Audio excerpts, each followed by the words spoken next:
extended the deadline to submit comments, and any comments received by 12 o'clock noon yesterday were provided to the board in consideration prior to the hearing. Any comments received after noon yesterday will be read into the record. Additionally, we've set up a voicemail message for the board on any case call on today's docket. Any messages that were received will be played for the board today. I'm here at the Sunny West Conference Room at the station that has been set up for anyone who wishes to address the board. Additionally, Board Chairman David Taylor is here. Social distance measures have been implemented. For these public hearings, the board reviews the correspondence submitted in support of and opposition to these cases. The board also receives correspondence and recommendations from other government agencies in preparation for the hearings. In today's hearings, staff will present the site plans, maps, photographs, and other documents that comprise the case record. At the conclusion of the staff presentation, the appellant will present his or her case to the board. After the appellant's presentation, if anyone is here wishing to speak in support of the appeal, they may do so. If any opposition is present, the board will hear from those parties. After the opposition presents its testimony, the appellant will have a period of rebuttal. According to the BZA rules, the appellant has 5 minutes for presentation if no opposition is present. In contested cases, the BZA rules will allow 10 minutes for each side to present testimony. Should the appellant wish to provide rebuttal testimony, the appellant should reserve some portion of that allotted 10 minutes. At the conclusion of each hearing, the board will deliberate telephonically and then vote on the case. The board is vested with the power to act on these cases under the provisions of Metro Zoning Code Section 1740-180. All section numbers that we refer to come from the Metro Zoning Code, which applies to the entire jurisdiction of the metropolitan government. The zoning code was adopted by the Metro Council and became effective on July 1, 1998. I will introduce the entire zoning code and make it part of today's record. The Metro Code requires a record of these proceedings. Because BZA meetings are recorded for Metro Nashville Network, and because the board is hearing cases telephonically, it is imperative that anyone addressing the board come forward to the podium here at the Sunny West Conference Room and speak into the microphone. All speakers should identify themselves by name and address and then make the desired presentation. The Metro Code requires 4 members of our 7-member board to establish a quorum. The code also requires at least 4 affirmative votes to grant an appeal. In the event that 5 or more members are present, but the appeal fails to receive 4 affirmative votes, the case will remain on the board's agenda for the next 30 days. Applications that fail to receive 4 affirmative votes within 30 days of the public hearing shall be deemed denied by operation of law. Pursuant to board rules, an aggrieved party may appeal board decisions to Chancery or Circuit Court within 60 days of the entry of the BZA order. Additionally, as per the BZA rules, an aggrieved party may file a motion for rehearing by the BZA within 60 days of the original hearing date. After that time elapses, the board's decision becomes final and no further action can be taken. If your appeal is granted, you're required to obtain the permit for which you applied. A permit must be obtained within 2 years for a board approval to remain valid. It should also be noted that if false or misleading testimony is presented to the board, any board approval could be revoked at a later date by means of a show cause hearing before the BZA. Mr. Chairman, I submit that all cases have been filed in proper order. All appellants have been notified by certified mail, and all legal notice requirements have been fulfilled. Great, thank you. Okay. Mr. Chairman, I do have some preliminary announcements regarding deferrals and withdrawals. Case 2020-075 has been deferred to the September 3rd meeting. Case 2020-075 has been, deferred indefinitely. Case 2020-134 has also been deferred indefinitely. Case 2020-141, we have 1 board member who will need to recuse himself from the case, which leaves 3 members, which does not make quorum. So that case will be deferred to the next meeting on July 16th. For members of the public, I'm sorry, is 123 is also deferred? 123 will be recommended for deferral through the consent agenda. That on consent, right? Mm-hmm. Sorry. It has to have a motion to defer, right? Okay. Okay. For the members of the public, our board utilizes a consent agenda at each of its meetings. One board member reviews the record for each case prior to the hearing and identifies those cases which meet the criteria for the requested action by the appellant. If the reviewing board member determines that testimony in the case would not alter the material facts in any substantial way, then the case is recommended to the board for approval.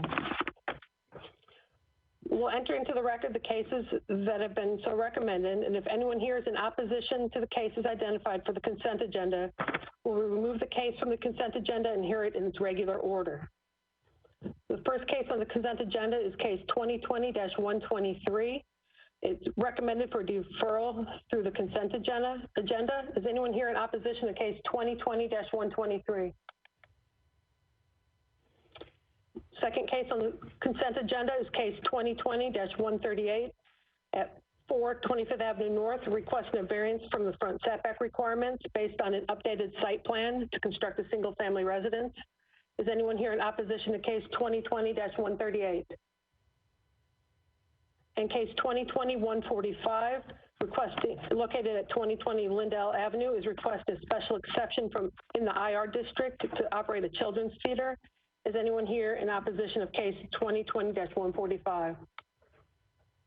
Seeing none, Mr. Chairman, staff would solicit a vote from the board at this time. All right, there's a motion for the consent agenda. Is there a second?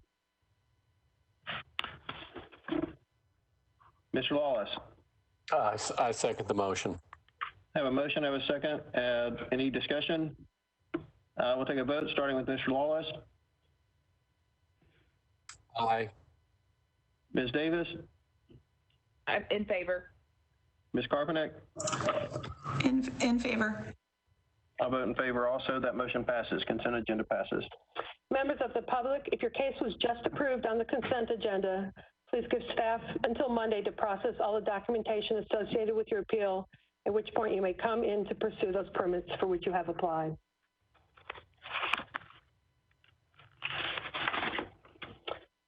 Mr. Chairman, before we move on to the cases to be heard, I'd like to take this opportunity to recognize Councilmember Kathleen Murphy is here. Would you like to address the board at this point? Okay. Absent from any other announcements, Mr. Chairman, we're ready to proceed with the cases to be heard. Okay. I'm not sure if you wanted to introduce the first case or that. Why don't you introduce the first case, and before we get too deep into it, we need to address some of the jurisdictional issues, but I want to make sure everybody has a chance to weigh in on that piece of it before we get to, there's a lot going on in this case, so if you'll introduce it, and then we can get started. Okay. The first case to be considered is case 2020-109, located at 218 Mockingbird Road. And it's an item A appeal challenging the zoning administrator's issuance of a building permit for a detached accessory dwelling unit within the R8 zoning district within a historic overlay. This is a slide of the overview of the zoning of the parcel. And there's an aerial view of the property. Street view.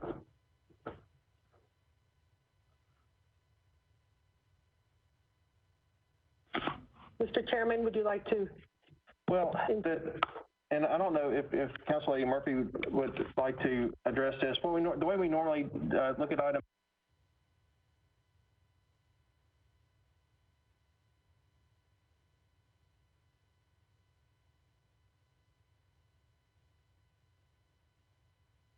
What happened? I think we may have just, this is Quan, I think we may have just lost the audio here. Oh, I'm sorry. Hey, can you hear me now? Yes.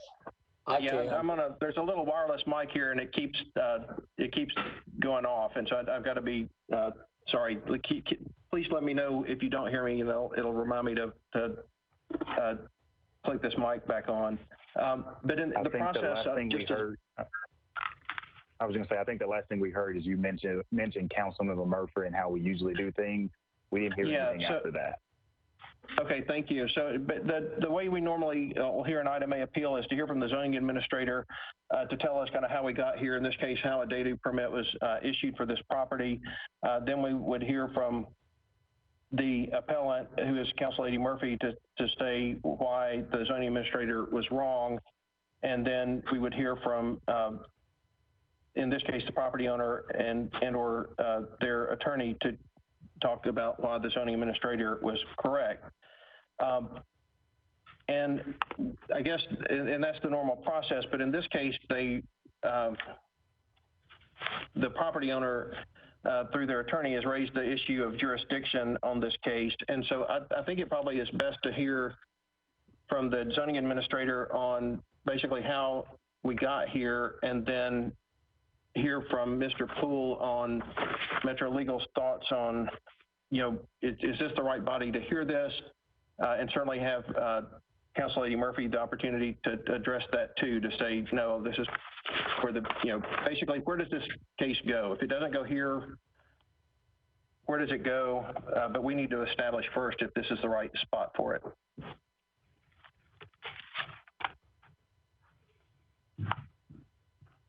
Mr. Chairman and members of the board, John Michael, zoning administrator for the Metropolitan Government.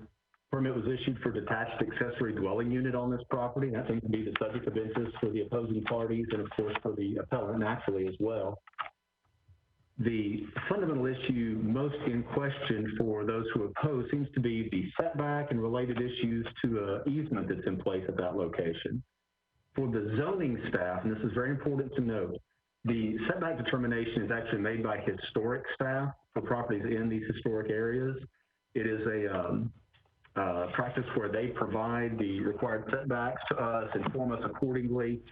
The zoning staff, namely the zoning examiners who review the building permit applications, don't make that determination. Historic does. So when those setbacks have been reviewed by historic, passed on to the zoning examiners, they are then finishing out the analysis to confirm that other components of the zoning code are being met appropriately, that the use is in fact being permitted, and that's the primary role of the zoning examiner there, to make sure that the use is permitted. And that's that. That leads to the issuance of the building permit. So to the extent that there is a question about whether or not those setbacks should have been approved by historic, that's not an action taken by the zoning staff. That's an action taken by the historic staff. This is where I would be quick to defer on any jurisdictional arguments to counsel for the appellant. They're more than capable of making those arguments and have done so in part in the brief that was submitted. And also to Metro Legal, Mr. Poole, I believe, has taken a look at this question. And the appellant, on behalf of the neighborhood, Ms. Murphy, can address that too as well. So it's not something we have to look into in terms of the permit issuance end. So we didn't do as much work on that. I know you'll want to hear from your attorneys, and then you'll want to hear from the parties also thereafter. Okay. Hi, Chairman Taylor. This is Quan Poole from Metro Legal. So, Title 17, specifically 174180A, is what allows for this board or this body to hear appeals of a zoning administrator's decision. Now, in this case, there was a decision made, the decision to issue a building permit. Therefore, any person has the right to challenge that decision that was made by the zoning administrator. However, I think it's important to note, as the zoning administrator correctly pointed out, what decision was actually made in this case. There are a lot of references in the comments that refer to a decision that was actually made by the Metro Historic Zoning Commission. And of course, disagreements of that decision should have been taken up, or is probably more properly taken up, with the Metro Historic Zoning Commission, or the appeal of that decision, which is available. The zoning administrator's decision in this case, as I've read it, simply was whether a permit should have been issued considering the appellee's submitted application. In other words, did the zoning administrator make an error in issuing a building permit based upon the application that was submitted by the appellee? And so I think the board probably has jurisdiction to hear that because there was a decision made by the zoning administrator, but we want to be careful in what sort of our scope of review is, in that it's a decision to issue the permit, not maybe the underlying issue that's referenced in a lot of the comments of a decision that was made by the Metro Historic Zoning Commission. Okay, and so we, I think a lot of the neighbors, and again, I've looked at read all the letters, looked at all the pictures, and certainly can understand why neighbors would have, the passion that they have for this situation, but just want to make sure that our task today is, did the zoning administrator issue the permit correctly, the way that, as you just described, and not decide the dispute of a potential easement neighborhood, or two neighbors, an issue of an easement between two neighbors. Is that fair? That's correct. The issue of the easement and whether that easement is being encroached upon improperly would certainly be left up to those private parties. In fact, I think there's actually ongoing litigation that may be doing that just now, but that wouldn't be the role of this body. Neither would determination of the setbacks, which is done through the Metro Historic Zoning Commission and their powers. They're in 1740, I believe 410C5 is what gives them the ability to do that. Okay. So it is your opinion, though, that we do have the ability to hear this case as presented on the docket? Right. I know in the record there was a reference to, I believe, 174260, which talks about final site plans and whether after 30 days the board wouldn't have the discretion to hear appeal. After 30 days after construction has commenced, the board would lose jurisdiction.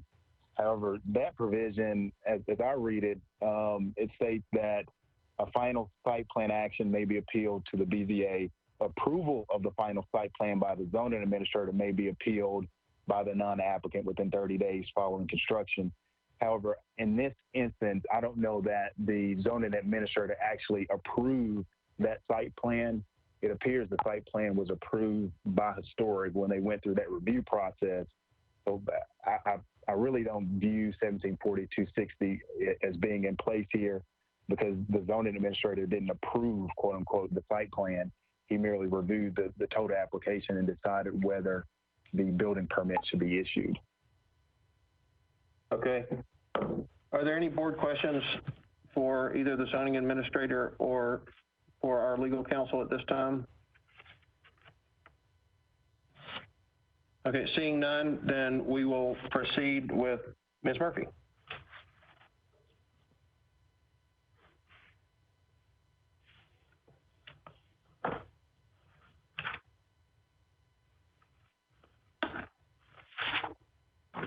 No. What am I speaking into? Speak into your general? Okay, good. Sorry about that. It's different every time I come. So, thank you. So this case came to my attention, Kathleen Murphy, Councilwoman, District 24, 231 Orlando Avenue. So this case came to me because a variety of neighbors, not just the immediate neighbors, but in the greater Cherokee Park area, approached me about how the renovation and the DADU was approved. And obviously it had been approved at the Historic Commission a long time before, but there was a lot of conflicting information that I was being given from neighbors and trying to call codes, trying to talk to the Historic Commission about why wasn't certain things considered. And so ultimately, as my job as councilwoman, I can't, come down here and tell codes that they need to re-examine or re-look at or ask certain questions like that. And so really the only option as a councilwoman I have to try to remedy a situation or to adjudicate a dispute amongst neighbors like this is to file the Board of Zoning Appeals that I did. And so I think in this situation, if you look at the emails, if you look at the comments, and you look at the pictures, going back to the permits that you can pull from e-permit, going back as far as like 1974, you can very clearly see that the driveway for 220 Mockingbird Road is on the property of 218 Mockingbird Road. And so when you look at the site plan and where this property, where the Dadu is being built, it's very clear that it is being built on the driveway of 220 Mockingbird. And so I think that when reviewing all of the emails, reviewing the pictures, reviewing past permits, and things like that in this case, I think it's very clear that the Historic Commission, while we're not here to necessarily discuss how they came about, I think that they should have considered where the easement was. They should have known of it. They could have very easily seen that there was a driveway there that they were approving the Dadu to be built upon. And so I think that their conclusion was not, their decision was not in following with the conservation overlay. It was not following with good planning and rhythm and street setback of the area. And I think that the zoning administrator relied on that information through no fault of his own, right? He's given the information from Historic, and I think Historic had provided bad information and made a wrong decision. And so given that, I think that this should be reexamined and sent back to Historic to be looked at. In fact, there is an email, although it is not about the, it's not about the Dadu per se.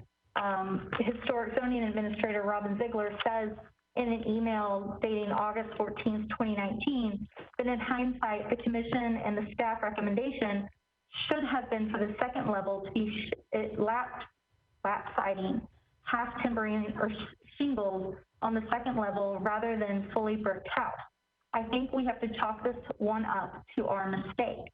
So the staff has clearly admitted that they made at least one mistake in this decision, in this recommendation. And so I think that that is enough that when that is brought to light, when it's brought to light that this Dadu is being built literally on the neighbor's driveway, that the easement should have been brought up to the Historic Commission, and that it should have been paused to give pause in not issuing this permit. So I guess ultimately, though, you're saying that the zoning administrator's mistake happened because Historic was wrong. Yes, and I think that the zoning administrator should have been able to see that the building was being put on an existing driveway and should not have issued the permit, because, I mean, I would assume that if I brought in something, a drawing that clearly was building on someone else's driveway or some other driveway, that would have given the zoning administrator pause to examine it further, look into it further, and to see that there were easements and that the neighboring driveway going back to 1975 was part of the permits that were there. Additionally, an email from Robin Ziegler at Historic dating April 29th, 2020 about the setbacks. It says that the Historic zoning, I'm paraphrasing, has the ability to set setbacks, but has chosen to follow the bulk zoning standards except where they find there's a compelling reason not to. I think that the fact that there is a easement and a driveway that is clearly on the 218 Mockingbird Road is a compelling reason to consider the setback not being reduced. Similarly, I think that the zoning administrator should have found that as a compelling reason to not issue this permit to allow a Dadu to be built on a driveway. But I guess the question that I'm thinking is, if,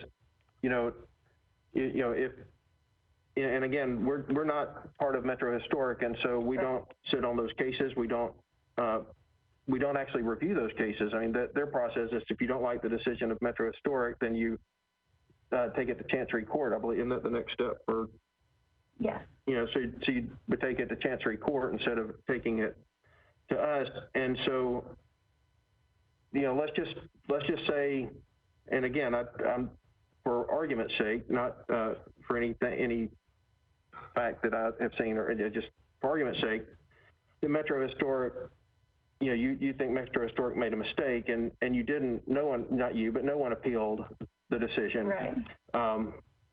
Was it a public hearing or was it a staff-approved decision? Do you know? It went through, from the minutes that I've read, it looks like it just went through on potentially consent. So it was part of the public hearing. So the public had, so it was on the website, and it was something that people could see, and whether it was on consent or not, it's just like these cases here. It's on consent. It wasn't, the information was out there for folks to see. But let's say they did make a mistake and it didn't go through. I guess the question is, and where did the zoning administrator? Where did they err? Yeah, err I think because they erred in common sense of allowing a building to be permitted on the driveway of another property. Whether they knew the easement or not, right. I think that deserved a second look, a second guess, and some pause rather than just allowing a permitted dadu. And quite honestly, from looking at the emails and things, it appears that originally the property owner was willing to do the 5-foot setback. And here we are 4 years later after the Historic Zoning Commission ruled. And if they had just moved their dadu over 2.5 more feet, we wouldn't have to be here. They wouldn't have to hire attorneys on either side and all of that kind of thing.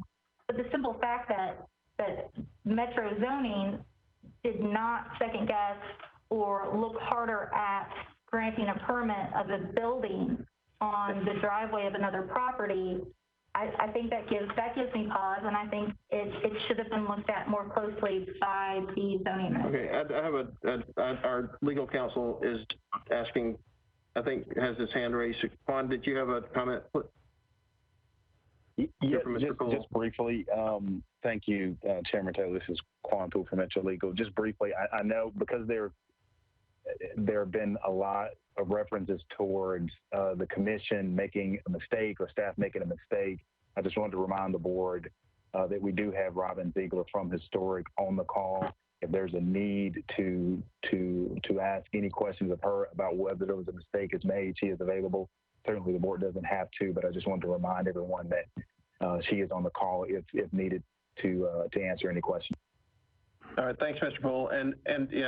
That's a good point. And I guess one of the things I'm still trying to figure out is that connection. And and don't get me wrong, I'll look at the photos. I understand why we have a lot of neighbor issues. And when I drove by it a couple months ago when it first came on the agenda, and I tell you, the first reaction was, why on earth did that happen? Right. Like that? Right. Now that said,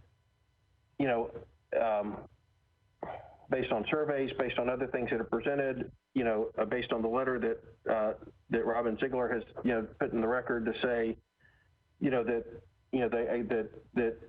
with a 700 square foot dadu, they're entitled to build it 3 feet off the property line. It is 3 feet off the property line, unless that's another source of the appeal to say, if it comes back and the survey says no, they're 2.5 feet, then they would have to come back for a variance to explain the hardship for why it's 2.5 feet. But assuming that they're 3 feet off the line, then all those steps are there. And so, the question I ask, and I think a lot of neighbors have asked, there are a lot of questions that people have asked, and, how did we get here? Why did they continue to build after the appeal? Why did it even, happen in the first place? Ultimately, to me, the question is there recourse? Where do people settle these kind of disputes, if not here? And that would be our decision today is this the right spot? One is, if it's not the right spot, then, to me, it's where does it go? And so I understand why you're here, but I'm just trying to figure out. Yeah, no, I like my other fellow board members, is what it is that we're trying to do, and is there a violation of the rules in such a manner that we have the ability for any type of remedy?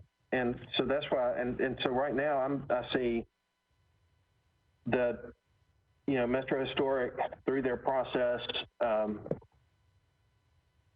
passed this plan, and because they passed the plan, the zoning administrator issued a building permit, as they always do when Metro Historic passes their plan. And there's some timeliness issues of, it wasn't appealed when Metro Historic passed it. It wasn't. And then I think Mr. Poole had said there was some issue as to whether or not the site plan issue and time frame raised by the homeowner is actually applicable. But it sounds like, it's just been a long time. And I'm still trying to figure out, well, what is the true mistake in terms of it, just issuing the building permit. Now, the actual building itself and the fact that it comes on the driveway and all that, to me may very well, again, this is my personal comment, may very well be a case for another body, but in terms of just the actual item A, did they issue the permit right? I don't know how we can connect it back to Metro Historical since we don't. Right, well, relate. besides Metro Historical, simply when Metro Code issues a permit and they look at the site plan and they see that they are approving a building to be built on the driveway of another parcel, of another property, I think that should have given Metro Code enough pause to question it, to look at it harder, to examine it harder, and find out if there was an easement, which by quick search yesterday of downloading through e-permits, maybe took me 30 minutes to pull them all. I can see going back to 1974 that there was the driveway overlapped onto 218 Mockingbird. And so to me, it doesn't pass the common sense aspect of this, that Metro Codes would just approve one neighbor to build a driveway or to build a dadu on another driveway that belongs to another parcel. Whether it was on their property or not, it should have raised the question, is there an easement here? Is there something else here? Okay. Is there something else going on? That should have been the common sense part of this is what escapes me. Okay. Mr. Lawless has a question. Well, it's not for the councilman. I guess I'm going to direct us back to our legal counsel. Do we even have jurisdiction? And if we do, or if there is a jurisdiction, is it proper? And I think we need to go with, before we get into some of these other issues, can we even hear it? And I think, Mr. Chairman, that's what you're asking in a roundabout way, and I'm just trying to cut it through. And if our lawyers tell us we can hear it, let's hear it and get into the facts of the situation if we can, please. Well, and Tom, and Mr. Poole, you may want to jump in, but my understanding was from the very first question that we talked to Mr. Poole about was that the specific request of us is, did the zoning administrator issue the permit properly? And so, and Mr. Poole said that was acceptable for us to hear. And we may be going down the wrong path, so please keep raising your hands and let me know, because I think that there are issues that are not applicable to us. But just the general question of, did the zoning administrator make a mistake by issuing a building permit, I think is something that we are able to address today. Is that right, Mr. Poole? That is correct. And I may have been unclear earlier. There was a reference to 174260, which is an appeal of a final site plan action. And what that states basically is that any non-applicant has 30 days to appeal to the BZA after construction has commenced. If they don't file within that 30 days, then they've waived the right, or the board wouldn't have jurisdiction. The distinguishing factor that we at legal made, though, was that in this specific instance, the zoning administrator didn't actually approve a final site plan as contemplated in 174260. What the zoning administrator merely did here was review the application in total and decided whether to issue the building permit.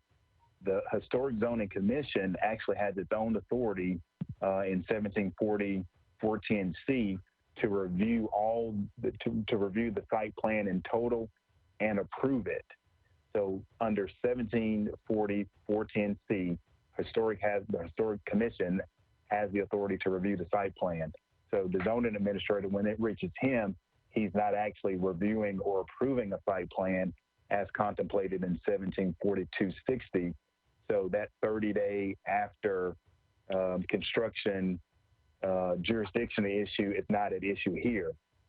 Despite that, the board's limited review here, in my opinion, is still whether the zoning administrator erred by issuing the building permit, not whether the setback should have been 3 feet or 5 feet or 10 feet, because that decision was made by the Historic Zoning Commission, and any appeal of that decision would have to follow the process that is in place for appeals of that board's or that commission's decision. Okay. Are there any other questions at this point?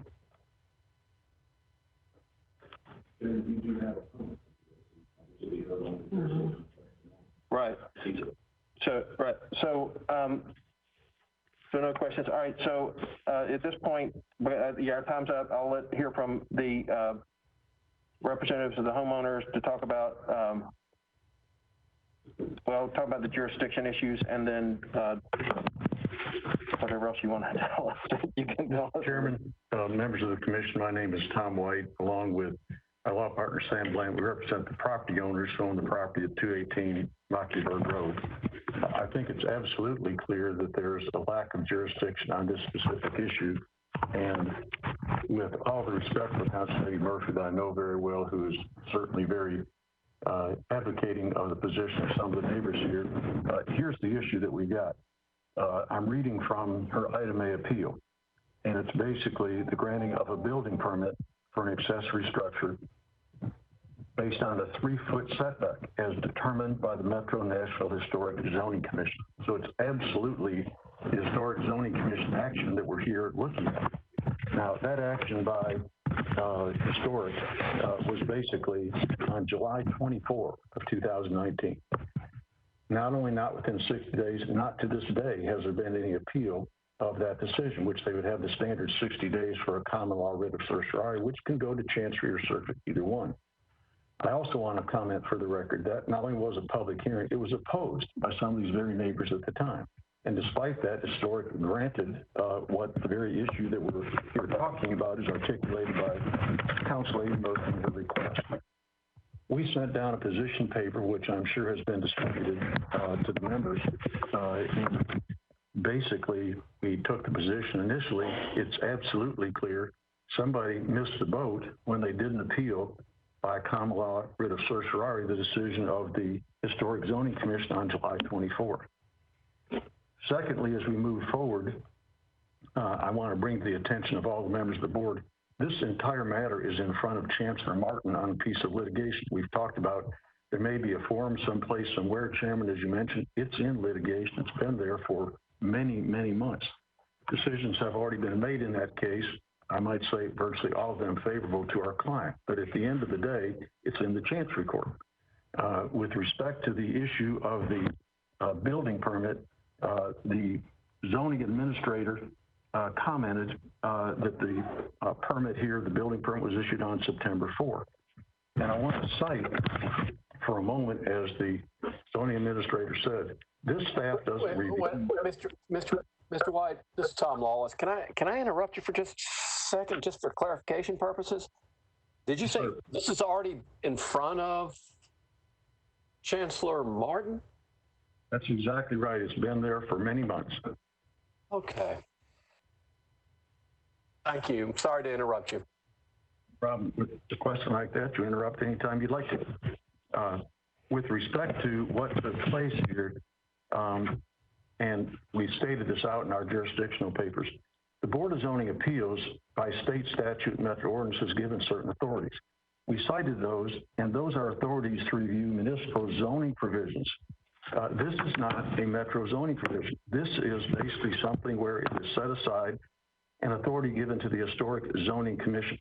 And I'm reading from the language that we had in our brief when we turned it in. The Historic Zoning Commission shall make the following determinations with respect to historic overlay districts. This is one of those matters.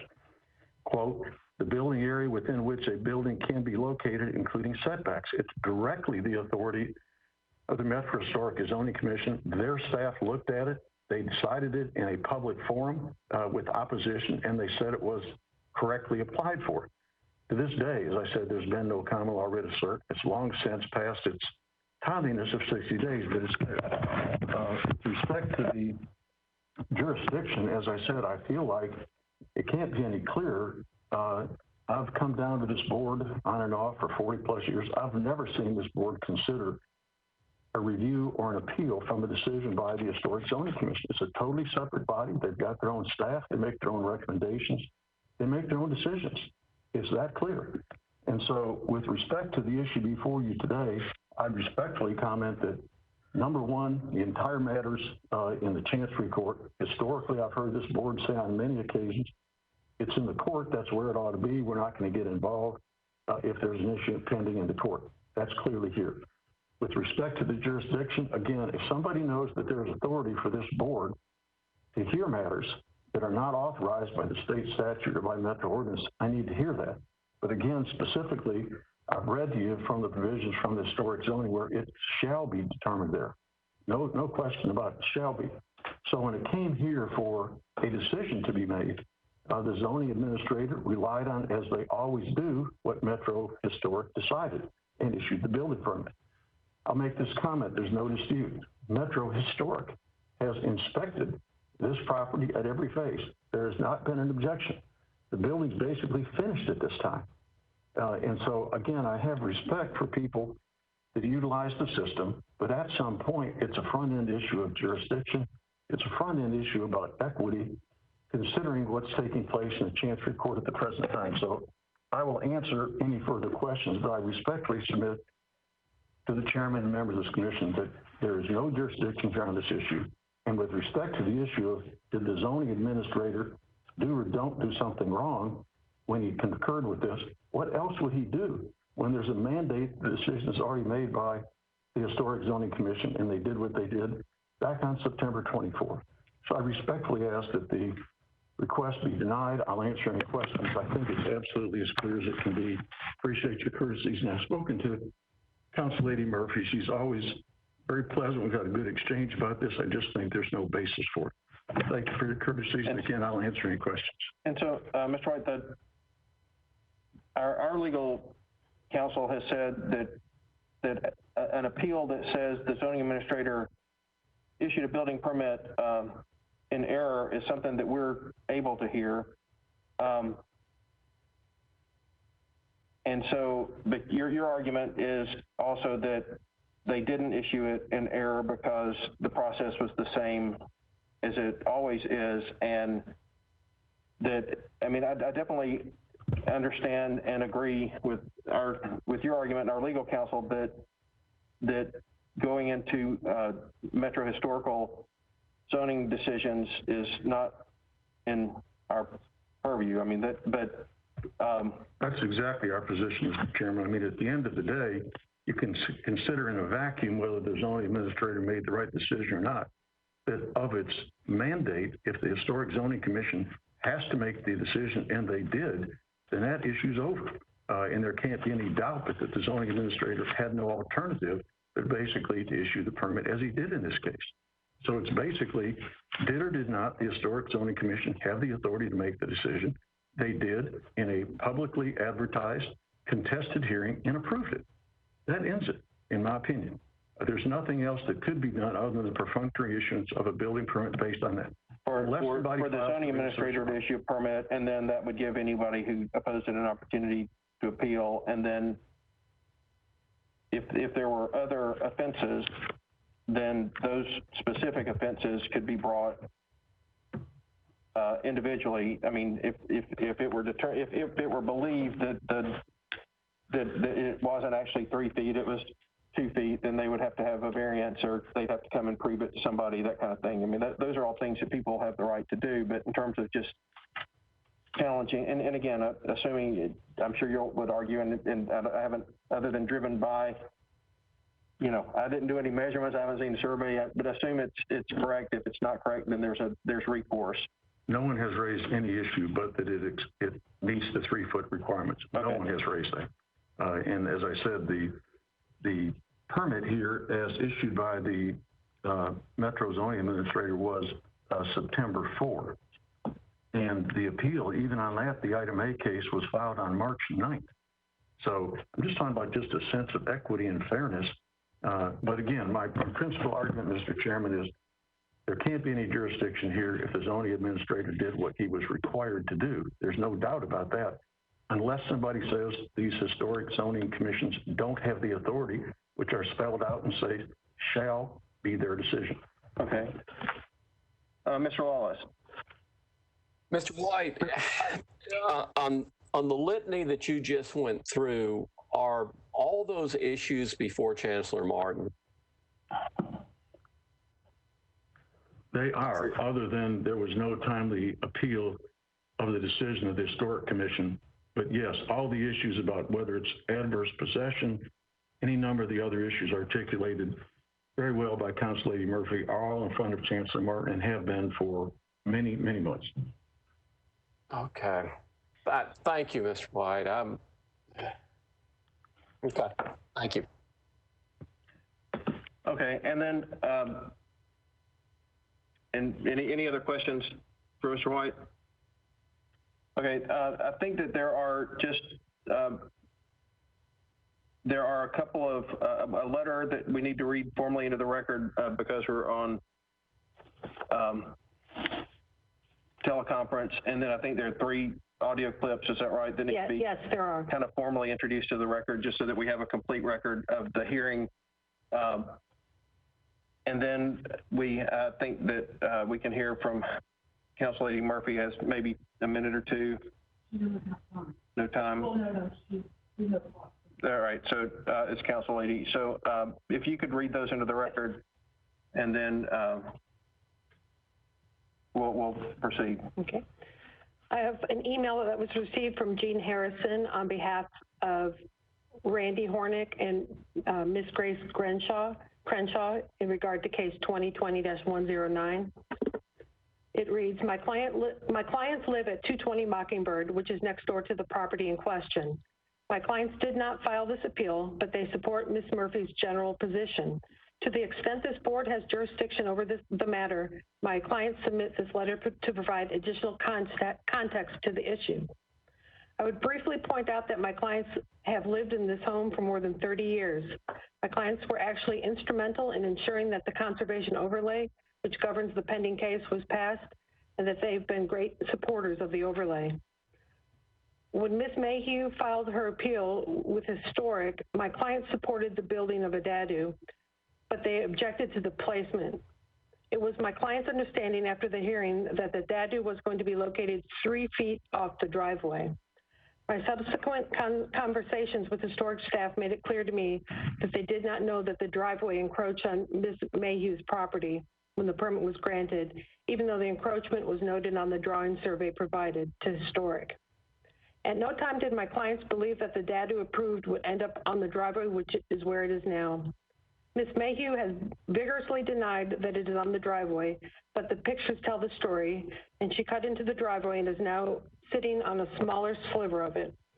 The roof overhang also dumps water onto my client's property directly now with every rain. The property line between these parcels is in dispute now, but the original deed line is not where the eye would lead one to believe it is.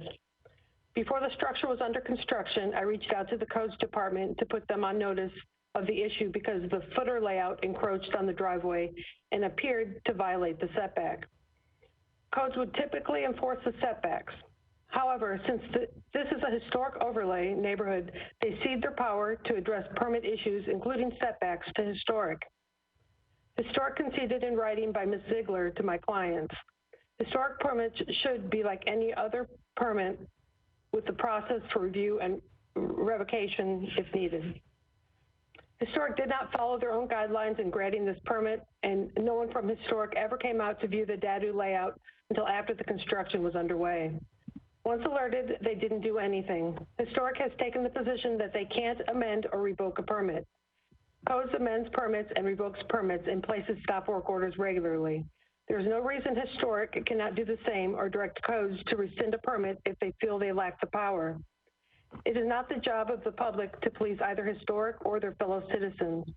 If a complaint is made that a permit has been issued in error, then historic should do what codes does: investigate and decide to leave the matter as is or issue a stop work order.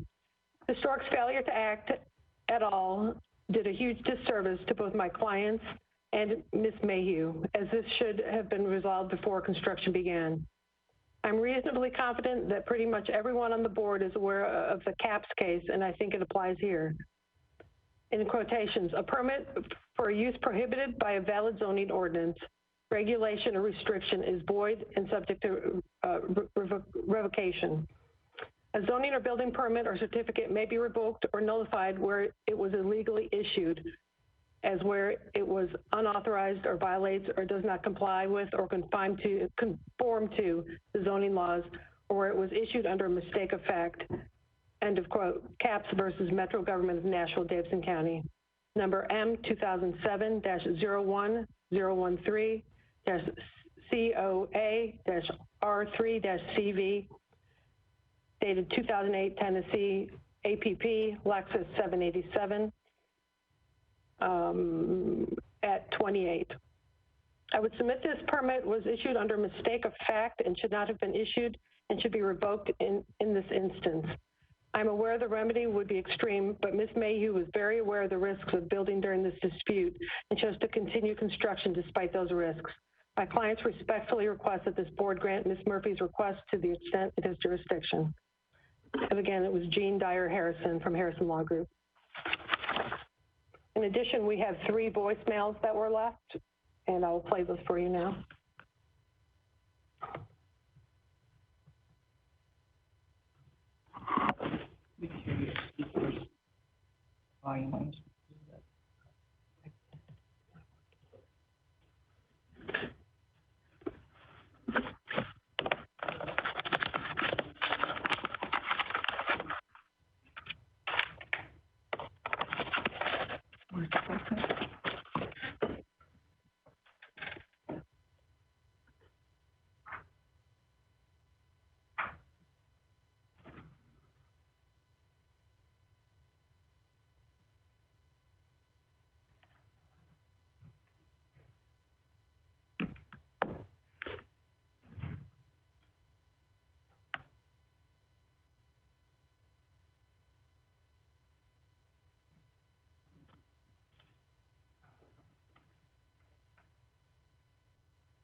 Do you have another way of getting them? The voicemails are not playing on the current slide, so we'll look for an alternate. Okay. We'll hear from Ms. Murphy. Is that while y'all are looking? Yes, Ms. Murphy, if you'd like to. Sure. I think all that I have kind of left to share with y'all is in rebuttal to Mr. White is that if sole jurisdiction of issuing this permit lies with and is final with the historic zoning commission / zoning administrator, then why would it come to codes to issue the permit? Because there is another step in the process that somebody who goes through the historic zoning process, because the next step is to come to codes to get that permit, therefore it gives this body jurisdiction. If the codes administration did not have a step or a part in that process, then I would not be appealing to the Board of Zoning Appeals. But because of the way that the system is set up, because the Historic Commission does not issue the permits completely, because it comes through codes, you'll have jurisdiction to hear this and rule accordingly. And I think in this situation, the permit was not issued with common sense and should have had questions asked of it and been sent back to Historic for more clarification. Okay. And that's what I think you can still do. Thank you. Any other questions from the board for Council Lady Murphy?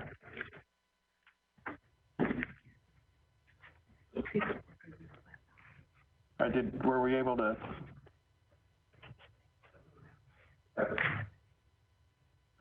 All right, and having a little technical difficulty on getting those other Unfortunately. three pieces getting into the record.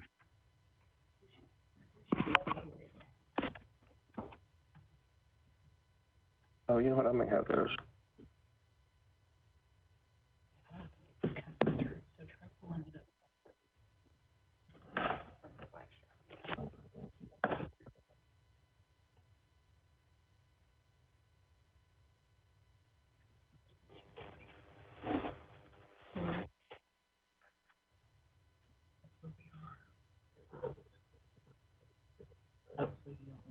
Oh, there's one. There they are. Hello, my name is Jeremy. I think well, can I not do it on here? Hey, I'm gonna try. I think I have right. I have them here. So let me see if. Hello, my name is Daryl Sanders, and I live at 2032 Convent Place, Nashville, 37212. I am a longtime supporter of conservation zoning, and I'm calling to register my support for Councilperson Kathleen Murphy's Item A appeal, case number 2020-109, concerning the property at 2018 Mockingbird Road. I'm a former resident of the Cherokee Park neighborhood and still live in that general area. It's disheartening when a neighborhood has conservation zoning, yet the metro government decision makers ignore the guidelines. I've seen the detached structure being built at 2018 Mockingbird, and it clearly does not conform to the look of the neighborhood. I strongly urge you to approve Councilperson Murphy's Item A appeal. Thank you. All right, that was one. Here's the second. Hello, my name is Barbara Breen, B-R-E-E-N, and I own my home at 209 Mockingbird Road in Cherokee Park. I'm calling about support for the C.W. Kathleen Murphy's Item A appeal. The case number is 2020-109. A setback from the driveway should have been required, and the location of the structure does not comply with the conservation zoning. Remember again, my name is Barbara Breen, 209 Mockingbird Road. Thank you. And the third one. Hello, my name is Katie Rowland, and I live at 8531 Poplar Creek Road, Nashville, Tennessee, 37221. I am calling about case number 2020-109. Although I do not live in this neighborhood, I have family there, so I'm a frequent visitor. The location of the detached accessory dwelling unit in question does not comply with conservation zoning. A setback from the driveway definitely should have been required, and one corner of the structure is actually on the neighbor's driveway. It violates the spirit and intent of conservation zoning. Also, the structure is not in keeping with the style of the other buildings in the neighborhood. Thank you. Okay, so we officially and Chairman Taylor, this is Quan Poole from Metro Legal. I can't recall if Ms. Butler covered this in her intro, but I just wanted, for the purpose of the record, to point out the reason we played those voicemails is because of the ongoing COVID-19 pandemic. We provided a phone number for people who had fears or apprehensions about coming and testifying in person. We set up a phone number for them to call and be able to leave a message about any item on today's agenda, and that it would be played during that public hearing to protect the health and well-being of Tennesseans and to help maintain safe businesses. Great, thank you. Okay, and I think that we're ready to close public hearing. And unless there are any other questions from the board, then the public hearing is closed. Mr. Lawless. Not that I'm going to wait until we get through this a little bit too far. I haven't heard anything that convinces me we've got jurisdiction yet. I believe, as painful as this may be, but I have to concur with what Mr. White asks or what he stated in his answer to my question. And I'm going to make a motion that we deny for lack of jurisdiction. Plus, it's already pending in Chancery Court. They can bring these issues up at that point in time. There's a motion. Is there a second to that motion?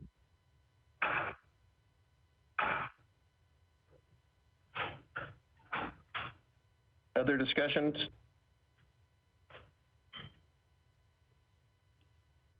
Ms. Carpenter. Well, I'll say this is really a painful case to hear. I think we do have jurisdiction. I think the issue could be more that it was maybe built over the setback line, but none of us know that because I don't see a survey, an as-built survey in our board packet, so none of us know whether or not that's happened. You know, it may have been built larger than a 700 square foot footprint. We don't know that. So I'm just struggling a lot with this case, but I do think we have jurisdiction. I'm not sure we can overturn what the zoning administrator, that the fact that he issued a permit doesn't sound like he was required, or the department, I should say, was required to even look at a site plan before issuing the permit. And that's problematic to me, but I don't know that we can change, you know, that I think that's a rule that maybe needs to be changed. But I don't know that we can rule against the zoning administrator. Okay. Any other comments or thoughts from the board? Ms. Davis. I agree with Ms. Kaepernick. I think Mr. Poole sort of laid out what jurisdiction we had and sort of what the question is, even though I realize that there's a competing lawsuit and that this matter is in another jurisdiction.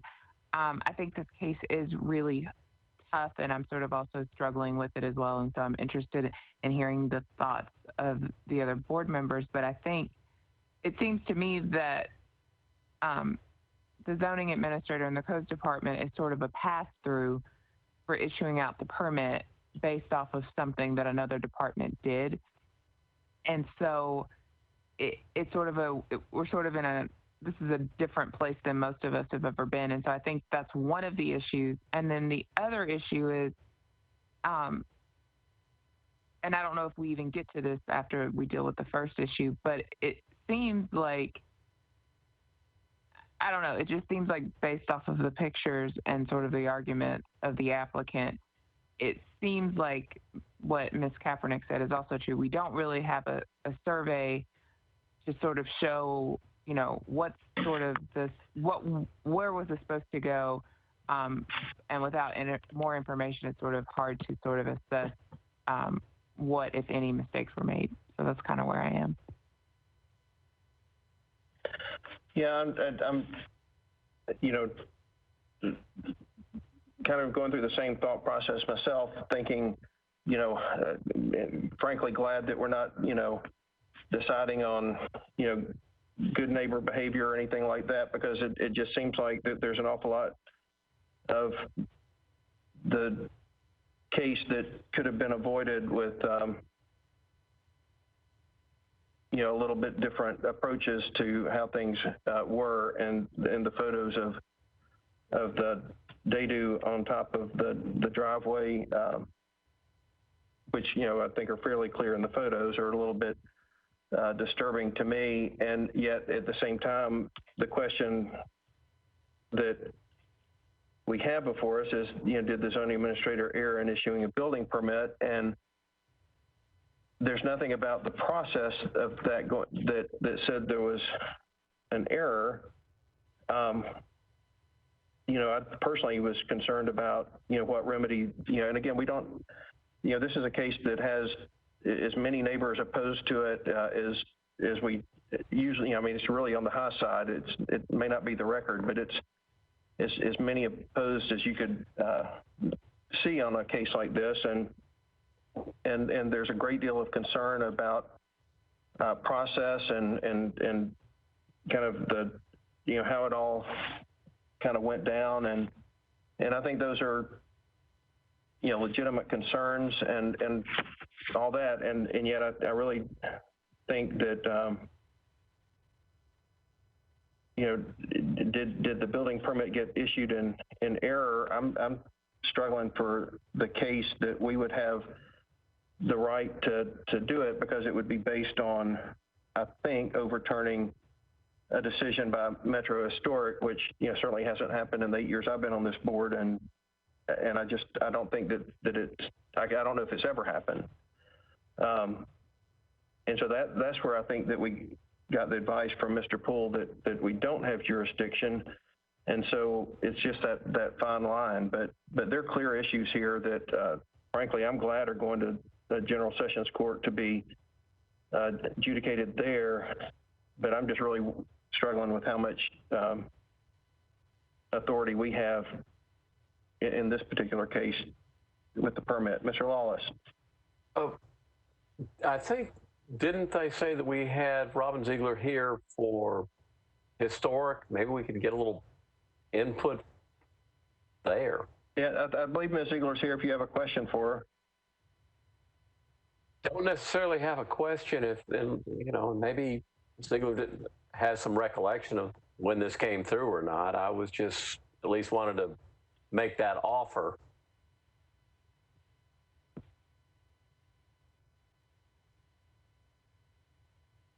Sure, I'm here. Ms. Ziegler? Yes, I'm here. Yes, the commission looked at this last year, and the site plan that we have that's part of our preservation permit does not show. Yeah, we're not hearing you.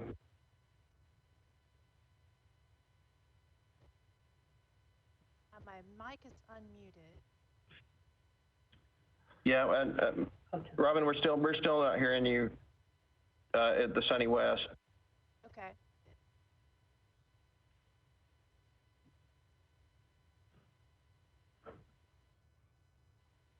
Now?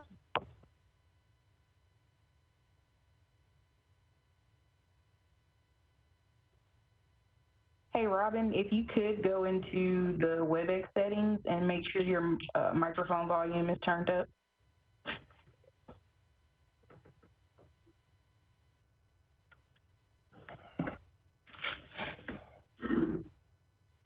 It is turned all the way up. It's like... Can you hear me now? I can. A little bit better. Should I go ahead? Yeah, just speak very loudly. Okay. Yes, this is Robin Ziegler. The commission looked at this last year, and the site plan that we have that's part of the preservation permit does not show the building being on a driveway or within the easement area, even though we would not review the easement. What we said was that we cannot rescind legally issued permits, not that we can't rescind any permits ever. We'd absolutely appreciate the neighborhood coming to us. We've talked to a lot of people, had multiple meetings, multiple investigations and inspections, and appreciate everyone trying to get the best information they can. But the commission did approve this as 3 feet from the side setback line, which meets bulk standards based on the size of the building, and there are no regulations in terms of setbacks from driveways.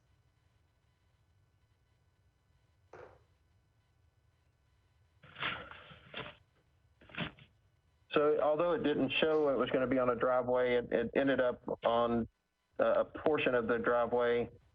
But yet, based on the survey that you all got, it was 3 feet off the property line, which is what it was supposed to be, I guess, right? So I guess what?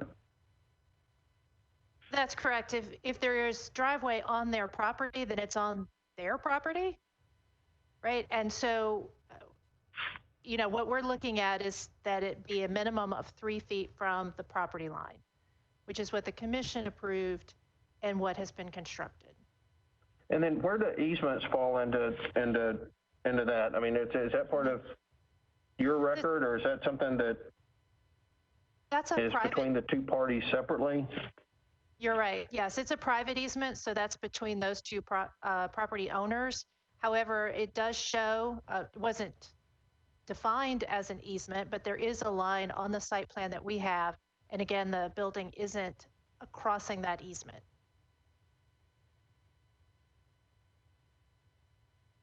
Okay. So are you saying that there is, well, if the applicant provided photos that showed, that said the easement was at the driveway, say, and there were photos that showed the building over the driveway, is that something that you all would address, or you would expect codes to address in issuing a use and occupancy permit, or is that something that would just go to court? Well, again, all we're looking at, and I won't speak for codes, just for us, we're looking at the side setbacks. There is no setback requirement from a driveway. The side property line setback is 3 feet by bulk standards, and the commission upheld that 3 feet. Right. I guess I was just saying that if the homeowner, if the neighbor says, hey, I have an easement saying that I have the right to basically the line down my driveway, to where it touches the property line, and the homeowner or, that's building the dado actually built over that easement, is that a concern of codes or, your inspectors? I mean, it sounds like that what they presented didn't show that, but the pictures do show that. And so it sounds like that there might be a discrepancy between what was presented and what was built. And I guess that's what I'm asking is where does that play out? It's a private easement and not something that Metro gets involved in. Okay. And I'm going to say, Chairman, I think I understand your question. I agree with Ms. Ziegler. If it's an issue of the easement, that's going to be completely private. If you're asking if someone applies for and obtains a preservation permit and then they build out of compliance with that preservation permit, the Historic Zoning Commission would have the ability to cite that person for a violation for not building in compliance with the permit that they were issued, if that's what you're asking. Okay. Yeah, I mean, again, yeah, it is, because I think it goes to the question that was, raised by Council Lady Murphy, which is, hoping that we would rule that, a mistake or a violation of the easement or that type of thing would be in our jurisdiction, and that's what I'm trying to get to. And it sounds like that, I mean, the photos to me show that the building was built on the driveway, and I guess that, and so that was why I was pursuing that, to say, well, it looks like that it was built on the driveway, and is that an issue for us? And it sounds like from what I'm hearing from from Mr. Poole and Ms. Ziegler is that if it were any violation, it would be a violation of a private easement, which is not something that, the codes department is enforcing. It's something that that the two neighbors would have to litigate themselves. Is that right? That is correct, Chairman Taylor. Okay. Because I mean, I can see the concern of the neighbor whose driveway is built on. I just want to make sure that I understand what our authority is and where we are. Did any other questions or thoughts for Mr. Poole or Ms. Ziegler? Or has anybody gotten to a point where they're ready to decide, besides Mr. Lawless, who's already made a motion?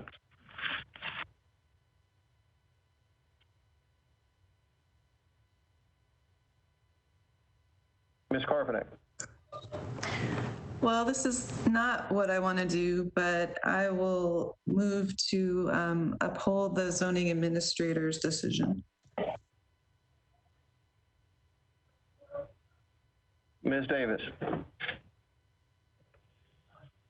I'll second Ms. Carpenek's motion, but I would also like to note that it's not something that I necessarily want to do as well, because I commend the council person for actually bringing this up, because even though it's not really a problem for us to solve, when you see those pictures, it just sort of seems like there was an obvious problem. And so, but I second her motion. And to have a motion of a second as discussion, I would also hope that as the final process of this goes through, that to the best of their ability, which I know they do, that they will make sure that all other codes at the property are met, because it is, to me, a very problematic case, and both in the way it looks and I mean, just, you know, on the just driving by, just it screams there's a problem. But then also the detailed photos say there's just an awful lot that should have happened differently. Mr. Lawless? Mr. Chairman, I think that you have to say that my motion fails for lack of second at this point before you can go forward and accept the other motions, if I'm not mistaken. Well, I'm sorry that your motion, I'm sorry that the motion that you made failed for lack of second, because an identical motion just got a second. I know you don't take it personally. Oh, I don't, trust me. All right. So was there any other discussion on the motion? All right, so we'll take a vote. Ms. Davis? In favor. Ms. Carpenek? I'm in favor and agree with all yours and Ms. Davis's comments. Mr. Lawless? For clarification, I'm going to have to abstain, because I just don't think we have jurisdiction to go one way or the other. Plus, in keeping with precedent, usually when there's a pending case, we do not act. Okay, and I'll vote in favor of the motion again with the reservation, and so that motion will be held up in votes for 30 days until the entire board can meet and folks can either reconsider and change their vote, or we will have another motion for a fourth vote, or another motion can be made in fact, another motion can be made to overturn the administrator, but the case will be held open for 30 days in order to receive potentially 4 votes for a decision. Yeah, July 16th is the next date. All right, thank y'all, and good luck.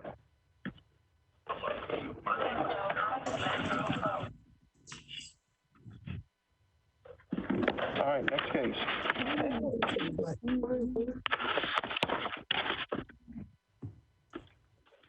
The next case up for consideration is case 2020 146, located at 15. Hold on, please. I'm trying to fix the audio.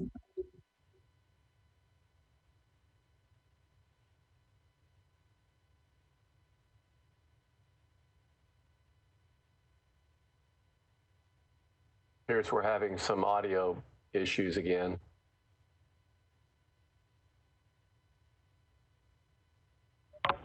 Can you hear me now? Yes. Next case is case 2020-146, located at 1512 Jones Avenue. It's an item A appeal challenging the zoning administrator's denial of a permit to construct a duplex in the RS5 zoning district. The appellant has submitted an email for me to read into the record. I own 1512 Jones Avenue under my company name, G Co Investments LLC. It is parcel 071-120-31900. The property had a duplex on it that was damaged by a tree service truck rolling down a hill and crashing through the front. The prior owner and the tree company were uninsured and could not repair the duplex. It was eventually demolished by Metro Codes. I bought the property when it was auctioned off for the liens placed on the property by Metro codes for demolition and delinquent taxes. Knowing it had a duplex in the past, seeing it has 2 water meters and duplexes on both sides, I assumed a duplex could be built back on the property. However, I have since learned that grandfathered status has expired in the current RS5 zoning and RS5 zoning and does not allow a duplex. After speaking with an official at the planning front desk, I understood that the neighborhood policy and characteristics would support a duplex being built on the lot. However, the other options of getting the approval are lengthy and far more expensive than this appeal process.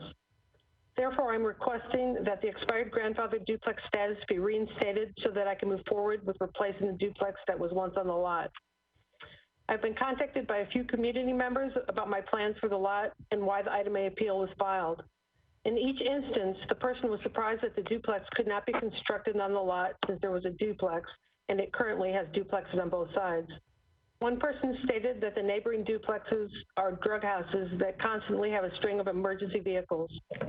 In response, all I can say is I believe having new homes constructed there will help attract occupants that care about their neighborhood, and such behaviors will be less tolerated. The downside to denying my appeal is that only a single-family house could be built on the lot, and that one homeowner would be left alone to attempt to bring about the change in their immediate surroundings. Another concern expressed is that constructing new homes may outprice current residences. As you know, housing prices are not determined by the preferences of individuals, but market forces such as jobs available, interest rates, and housing available. In this situation, the only thing we can do to help make a housing affordable is increase the supply of housing by building more houses. If you approve my appeal and allow 2 houses to be constructed instead of 1, we are taking a step in the direction of making housing more affordable. In conclusion, please approve my appeal by reinstating the grandfathered duplex, and together we can promote the goals of providing more affordable homes for more community members that will take pride in their homes and help combat things like drug houses that constantly have a string of emergency vehicles. If my appeal is not approved, the lot will be sold. There's no way of knowing what the next owner may do, and if that will be in the community's best interest.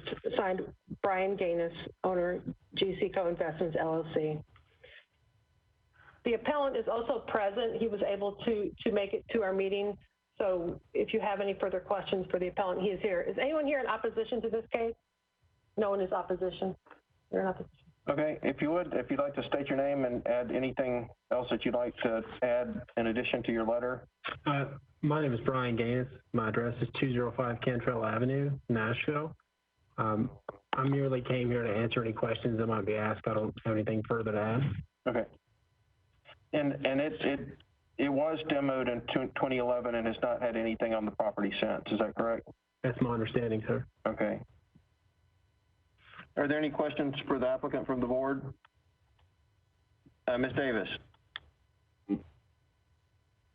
My question for the applicant is, why not just get the property rezoned if the community policy would support it, since it's been so long since the duplex was actually there, and the expiration, we're in 2020, so the expiration was a while ago. Well, rezoning the property is a lot more expensive and a more complicated process. And I've reached out to several people to try to help me with rezoning in the past, and I really can't seem to find anybody that will help me through that process. And I understood that this process allows community input as well as rezoning would, and I thought that it would achieve a similar goal, and it felt like something I could take on myself without hiring a professional.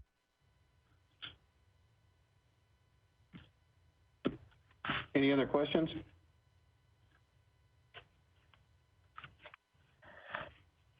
there anything else that you'd like to add?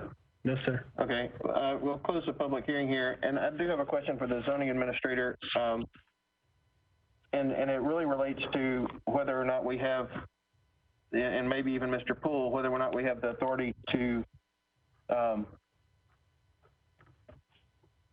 permit it. I mean, it sounds like if it's not a duplex for more than 30 months, 30 consecutive months, then it loses its grandfather status. And so, and that's been established. I mean, the applicant has said it has been since 2011. So I guess, is there any, we don't have any recourse, do we? The way that you would be able to get to an approval of this item A is if you made a fact determination that the zoning staff had incorrectly determined. Chairman Taylor, this is.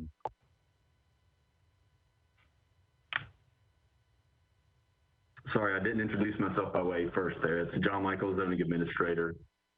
Mr. Chairman, the way that you would be able to grant the item A appeal as posed is to make a fact determination that staff was wrong or incorrect in its determination that more than 30 months had elapsed on the duplex or two-family use. If you determine that those are a correct interpretation of facts, that more than that time has in fact passed, then there's no path here because there's been no other assertion of an incorrect interpretation or application of law on the part of the zoning administrator or the zoning staff. In that regard, you just have to weigh the facts. And if you don't have the facts, you don't have a path to approval. I'll defer to Metro Legal for any further questions on that. Mr. Poole, did you jumped in a minute ago? Sorry, y'all went in and out. I must have lost connection. I didn't hear anything that Mr. Michael, the zoning administrator, stated, but I think you correctly analyzed that the non-conforming use at this property, they would have been able to hold that grandfather status for, they lose that grandfathering status if the property is not used for 30 continuous months. I think based upon the appellant's testimony, there hasn't been a duplex there since 2011. That's certainly well over the 30 continuous months. Yeah, and we've had cases before, grandfathered cases where, codes had denied a permit, for an existing building that maybe it had 2 meters, but one electric bill, or there just wasn't proof when the folks went down to codes, there wasn't enough proof. And, it came out in the hearing that maybe there was evidence that it hadn't been 30 months. And so those usually go back and frankly are handled administratively because, the proof is either there or not. And if the proof's there, the code folks issue a permit accordingly. And so I guess to me, this is one of those where all the evidence says it hasn't been a duplex in 9 years, and I don't see us having any ability to come to any other conclusion. And if we come to that conclusion, then we just don't have the authority to allow the person to build a duplex. Ms. Davis. I didn't want to cut you off. Are you done, Mr. Chairman? Yeah. Please raise your hand faster next time, so maybe I won't talk as long. No, I don't want to cut you off. You were offering valuable insight. I was just going to make a motion that we deny the variance as requested due to the lack of evidence that the zoning administrator erred, and the evidence clearly demonstrates that this has not been used as a duplex since 2011. Mr. Lawless. I am privileged to second Ms. Davis's motion. All right, so we have a motion and have a second. Any other discussion? Ms. Davis. I didn't have any other discussion, so I'll. No, I'm sorry. We'll vote. Take a vote. Ms. Davis. I vote in favor. Ms. Carpenter. In favor. Mr. Lawless. In favor. In favor. And I'll vote in favor too, based on the evidence. And just note that I do appreciate the applicant trying to do what he's doing and wish him the best of luck. Next case. The next case for the board to consider is case 2020-147, located at 1226 B. McGavick Pike. They're requesting a variance from the sidewalk requirements in the R8 district to construct a single-family residence, and are requesting to contribute into the sidewalk fund in lieu of constructing. All right, is the applicant here? Is the applicant here? Is anyone here in opposition? There is opposition notice. All right, so we have the applicant is not here. Have we had this case before? I don't believe that you have. No. I believe, Mr. Chairman, the council board has decided to take limited testimony from the opponent, given that they have to be here, and then apply that after the fact to the hearing at a later date, if that comes up, so that it's not going to waste time for the person to be here. But I don't believe it's been that previously. I'm having a difficult time understanding what was just said. I don't think it was said previously. You may want to take testimony. Yeah, the applicant's not here, but someone has come and sat for a good long while wanting to speak in opposition to this, which we've never sent somebody home who wanted to speak and who's invested their time that way. And so I think that I would ask, unless there's opposition from the board, that we allow the opposition to speak, and then the board can decide if it chooses to either, we can decide how to proceed. If we want to defer the case with the opposition comments noted, or if we wanted to, approve the planning department's recommendations, or we just figure out what we want to do. Unless I see opposition to allowing the opposition to speak, which I don't, then if you would state your name and address and tell us why you're here on this case. Thank you, Mr. Chairman. My name is Stephanie Bounds, Bravo Oscar Uniform November Delta Sierra. I reside at 1424 B Bravo Hafine Street, Hotel Uniform Foxtrot India November Echo. I would just like to ask the board to not grant this appeal.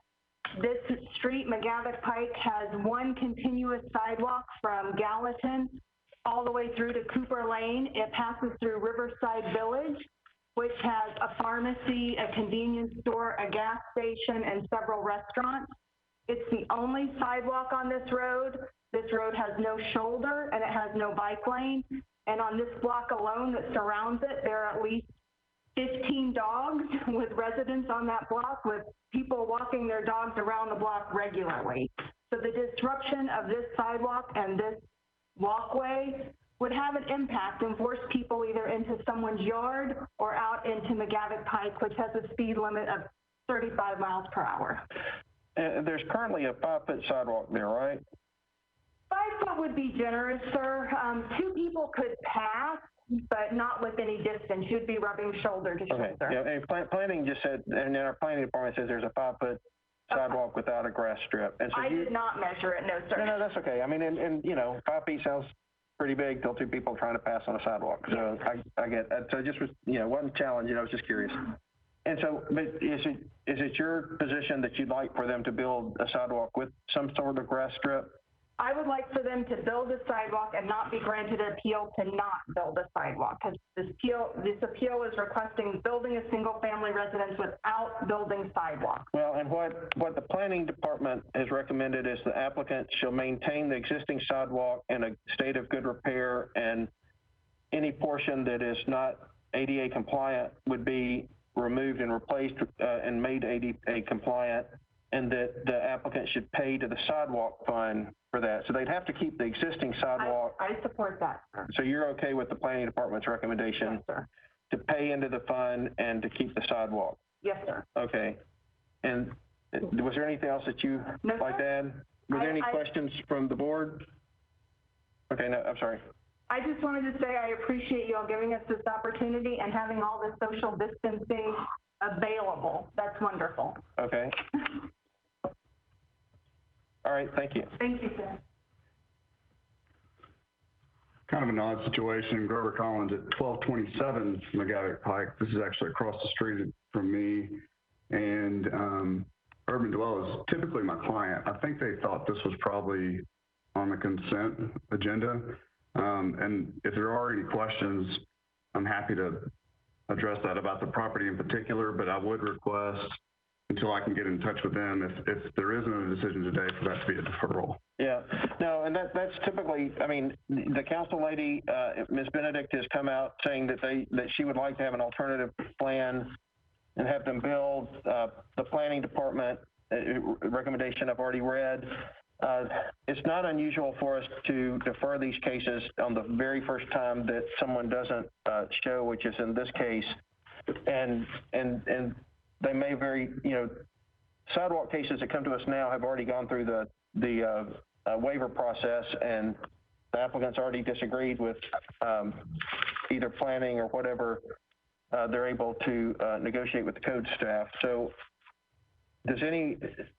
are there any comments from the board If not, I'll move that we defer this to one meeting until the second meeting of July. Mr. Lawless? I'll second your motion. Have a motion, have a second. Any discussion? Mr. Lawless? In favor. Ms. Carpenter? In favor. Ms. Davis? In favor. I'll vote in favor also, and we'll just, if you would like to show up, that motion passes. If you'd like to show up, ma'am, you can, but we already have on the record that you agree with the planning department's recommendation.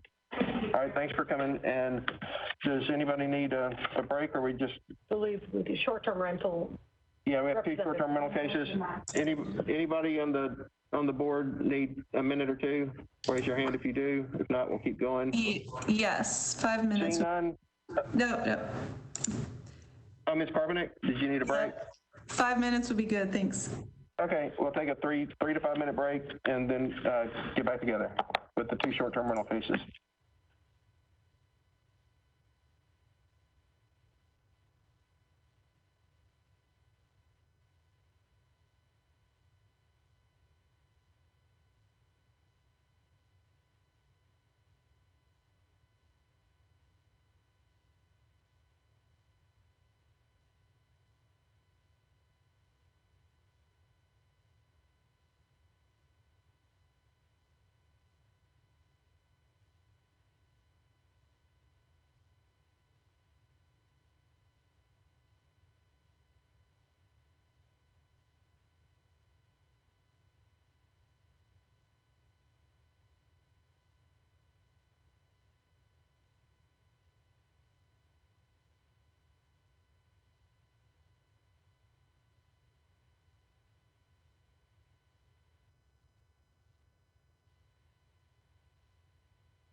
Yeah. Yeah. It was reviewed by a professional group that did bylaws. But they clearly are bad plans. They got also public works. They got a driveway wrong. No, but clearly bad neighbors and clearly.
Here. Ms. Carpenter, Here as well. and Mr. Lawless. I'm here. All right, all four are here. We can proceed. I will was asked to make one note that just for formality, that this meeting, that the governor's executive order number 51 is extended the previous order to allow telephonic meetings.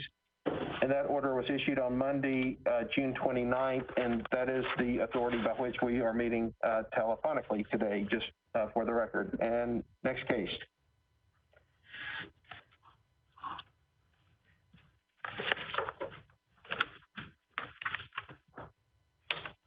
Our next case is case 2020-146, located at 1512 Jones Avenue. It's an item A appeal challenging the zoning administrator's denial of a permit in an RS5 district. I'm sorry, wrong case. This is case 2020-107 at 3118 Long Boulevard, Unit 4. Item A appeal challenging the zoning administrator's cancellation of an existing short-term rental permit due to a change in ownership in an RM40 district. Mr. McBroom is here on behalf of Code to make the presentation. The applicant is not here and has submitted an email in lieu of being present at today's meeting, and I'll read it into the record. To the board, as I'm unable to attend the hearing due to health concerns, I would like my comments to be considered in lieu of an appearance at the meeting. I purchased the property 3118 Long Boulevard, Unit 4 in cash and immediately applied for an STRP permit around January of 2019. I had help in applying for the permit from a reputable service that had filed for these types of permits many times before. It appears they overlooked some details provided to them when filing. It was an honest mistake, which ended up with the suspension being handed down. The nature of the home sale required us to act fast and pay in cash to obtain the property. Our intention was always to obtain a loan and put the property in an LLC, which had been set up prior to the purchase. The company we used to file for the STRP permit filed immediately after the home purchase and used my name, not the LLC. Soon after our loan was approved, I transferred the property to Nash Long LLC, which I operated as a sole member. As a result, the permit was approved with my name on the property instead of Nash Long LLC. It wasn't until we applied for renewal on the permit in January of 2020 that we were notified that there was an issue. The permit renewal was refused, and I was notified that because we had our listing online, we would be suspended for 1 year from operating as a short-term rental. It was never our intention to break any rules during this process. I believed we had done everything necessary in the beginning to start the process legally. The mistake in the paperwork was an honest mistake, and I'm hoping to get it corrected as soon as possible. We filed this appeal to plead with the board to reduce the suspension and allow us to obtain a new permit using the correct information with the LLC names as the permit holder. Thank you for your time. Ryan Webb, Nash Long LLC.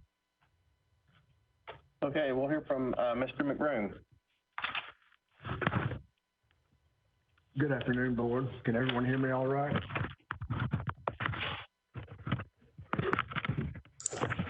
We can. Yes, we can hear you. No hands, We can hear you. hands raised, so I think so. All right. Yes, this was a permit canceled due to change in ownership on March 27, 2019. A Type 3 non-owner occupied permit was issued. On April 9th of 2019, the property quitclaim deeded to Nash Long LLC. February 3rd, 2020, cancellation letter was sent. February 28th and March 2nd, the advertisements were removed. On March 3rd of 2020, BZA appeal was filed. There were 19 documented stays after the ownership change. There were no documented stays after the cancellation letter was received, no documented complaints, no other actions taken. And so, and this is it RM40, so they would be eligible to reapply? Yes, sir. Okay. And then was there, okay. And so do you have, is there any issue that you all have with them applying, you know, I think, don't these now, I mean, if, there, I'm sorry, there's no, okay. Yes, sir, there were no complaints. So there's no complaints, okay. So no documented complaints, and but yet there was a transfer of ownership as we've seen before. Yes, sir. Is there any questions for Mr. McBroom? Okay, and then the applicant's we've already read the applicant's testimony into the record. No one's here in opposition. So, and no one's here in opposition, so we will close the public hearing. Mr. Lawless. I do see that there is at least one person that is opposing it in my packet. Am I seeing that correctly? I just looking at yeah, page 214. There are a few. Yeah, there are some letters of opposition in the packet. There's two that look like they are just opposed to STRPs. One addresses, let's see, one addresses this property, and it talks about,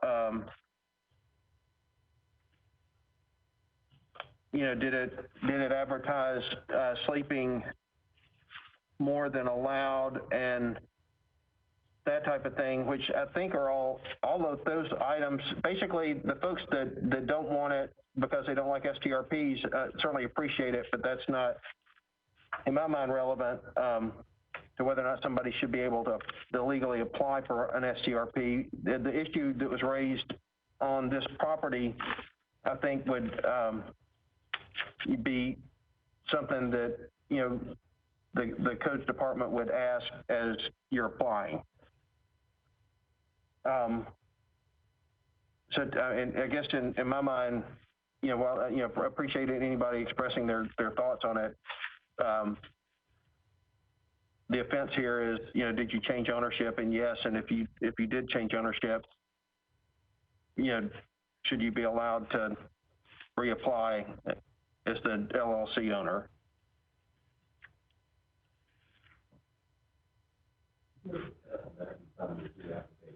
What? Yeah, John Michael, the zoning administrator, had just said that any of those issues would be worked with with the staff in the new application process. Mr. Wallace, did you have your hand up? I did.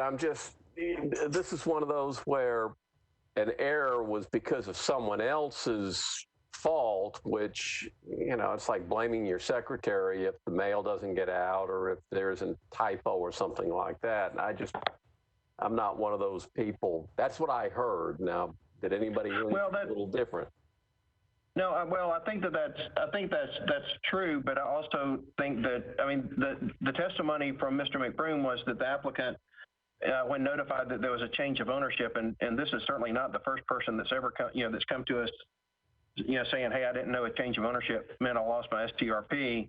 But Mr. McBroom did say that after the applicant got that letter that there were no complaints and no issues and no rentals. And so, and the staff here said that, there's not, that this isn't the type of actor that might warrant the inability to apply sooner rather than later. So that, I don't know if that helps, but I think I read it as more explanation to say, I heard these, we bought it, we thought we were good, but we weren't good. And when we found out we weren't good, we did what was right. That's how I heard it. And you may have heard it differently.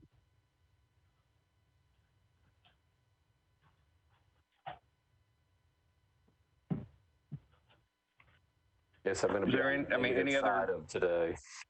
I'm sorry, Tom, what did you say? I guess I'm going to be the negative side today because. Well, I'll test that by just saying I'll make a motion that the zoning administrator did not err, that there was a change of ownership, and but based on the behavior from as reported by the code staff, that the applicant would be eligible to reapply for a permit on Monday. Mr. Lawless. If you'll take a friendly amendment and maybe move it one more week out so that those people that take Monday off because of the 4th of July can enjoy so that would their be weekend. On the 13th? Yes, sir. All right, so on Monday, July 13th, the applicant would be eligible to reapply for a permit. That's a motion. Is that a second from you, Mr. Lawless? That is a second from me. Chairman Taylor, this is Quan. I just wanted to jump in. I believe Mr. Michael, the zoning administrator, talked about this, but because there was a change in ownership, there is a possibility that this particular applicant will have to conform with the laws that are now existing. I think the laws that are now existing maybe requires a waiting period that may not be waived or varied. But certainly I think Mr. Michael will take that up regardless of if your motion says this week or next week. If that's along the books, and that's probably what they'll have to follow. Great, thank you. And that's a good point. All we're doing is allowing them to apply, and if they're not eligible, then that's determined at the time of application for whatever reason. Is that fair? Okay. Second. Right. All right. So I have a motion, I have a second as amended. Is there any other discussion? We'll take a vote. Ms. Davis? In favor. Ms. Carpenter? In favor. Mr. Lawless? In favor. And I'll vote in favor also. So that motion passes. And last case of the day. Last case is case 2020-131 located at 1517B Hagen Drive. It's an item A appeal challenging the zoning administrator's revocation of a short-term rental permit in the R10 district. All right. So, Mr. McBroom. This case involves a cancellation due to a homeowners association agreement that was in existence prior to the issuance of the permit. On November the 2nd, 2018, the owner-occupied permit was issued. On January the 30th, 2019, notice of short-term rental revocation sent pursuant to Metro Ordinance BL 2017-608, signed into law on January 29th, 2018, states that the property ownership of two family units cannot be divided, and the two family units shall be owned by the same person, and one of the two units shall be the primary residence of the owner. The final revocation was effective February the 18th of 2019. Subsequent to that, a legal action ensued that concluded with the signing of into law of BL 2019-1633 on August 21st of 2019, which reinstated this and other permits. However, that being acknowledged, what is before you today is the revocation of the permit due to the chief zoning examiner having been provided with a declaration of covenants, conditions, and restrictions for 1517 Hagen Drive, Cottages A, planned unit development with private elements, which was deemed to have been in effect prior to the issuance of the permit. Whereas said agreement specifically states, and I quote, "No unit may lease less than the entire unit, nor lease his unit for transient or hotel purposes. No lease shall have an initial term of less than 30 days, end of quote. Therefore, the chief zoning examiner determined that the permit had been issued based upon inaccurate information, as the appellant had signed a homeowners association certification affirming that no homeowners association exists governing the certification, governing the property during the application process. On March 17th of 2020, the revocation letter was sent to Mr. Poley. On April 1st, 2020, the effective date of the revocation contained in the letter. On April 16th of 2020, the advertisements were removed. And on April the 17th of 2020, the BGA appeal was filed. The last documented stay was March of 2020, and there were 2 documented noise complaints. Okay. And we have a letter from Emily Lamb that I guess that is revoking that permit. And it says on November 2nd, 2018, there was a permit issued for 1517B Hagen. And so it said as part of the process, the homeowner or representative certified that operating an STRP would not violate any homeowners association agreement or bylaws. And that is kind of the attention that, that it did. And so I guess the question is is it important or was that was that bylaw, was an HOA rule in place when that permit was issued? Is that? It was deemed to have been in effect prior to the issuance of the permit. Okay. And then do we know if it was in effect before? So basically that takes it back to the original permit. Yeah, I think this was one of those that got denied and then got reinstated. Yes, sir. And because of, just the being issued now. Because of that issue that affected several of these. And so what Codes is stating today is that before the permit was ever originally issued, regardless of what happened in between the legal matters, that HOA covenant was there and therefore they should have never gotten a permit. Yes, sir, that is correct. Okay. Okay, great. And thank you. Are there any other questions for Mr. McBroom? All right, I don't see any, so we'll hear from Mr. Collins.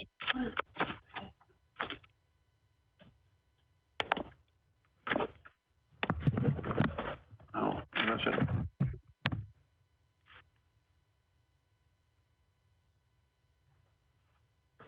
Okay, yeah, sir, if you could, state your name, address, and tell us your case.